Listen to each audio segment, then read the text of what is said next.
And so if you were a Gentile, they called them God-fearers, you can come to the outer courts and pray and worship and offer your sacrifices, but no further.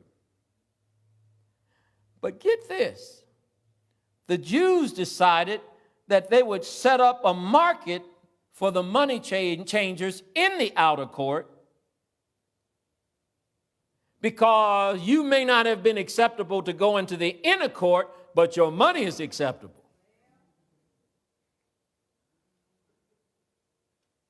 So we'll take your money, but we won't let you come into the inner court to worship. But we'll put all the money changers and all the folks that want your cash all out there in the outer court. I told you it's over 2 million people. There's a lot of money to be made here. Say amen. So they're selling animals left and right. And not only was all this selling going on, but it was right in the midst of the place, the only place that the Gentiles could worship.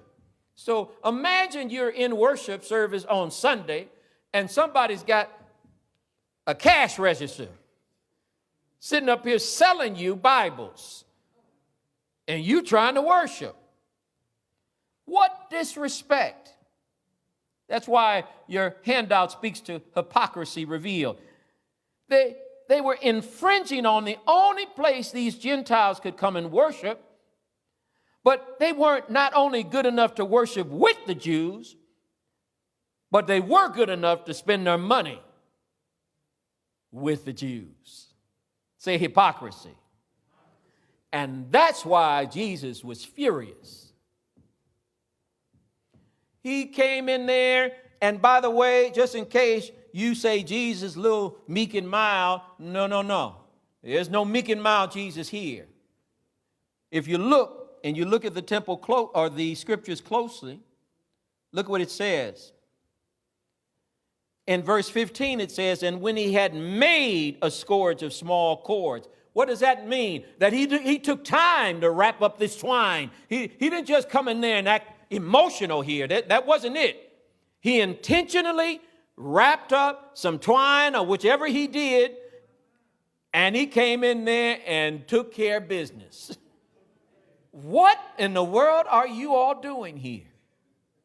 You see the picture, and I love the graphic because it's showing that he was not playing games. And I think if you look at the graphic I put there in your handout, you can see what makes God so angry. Because here, this is the place in where he wants people to abide, and all they're doing is worldly stuff.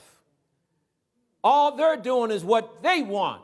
They are merchandising. They are making money under the religious hypocrisy that they are God's people. Look at your neighbor and say, this should not be. This should not be. And that's why I gave you that slide that speaks to the fact of why does God get angry?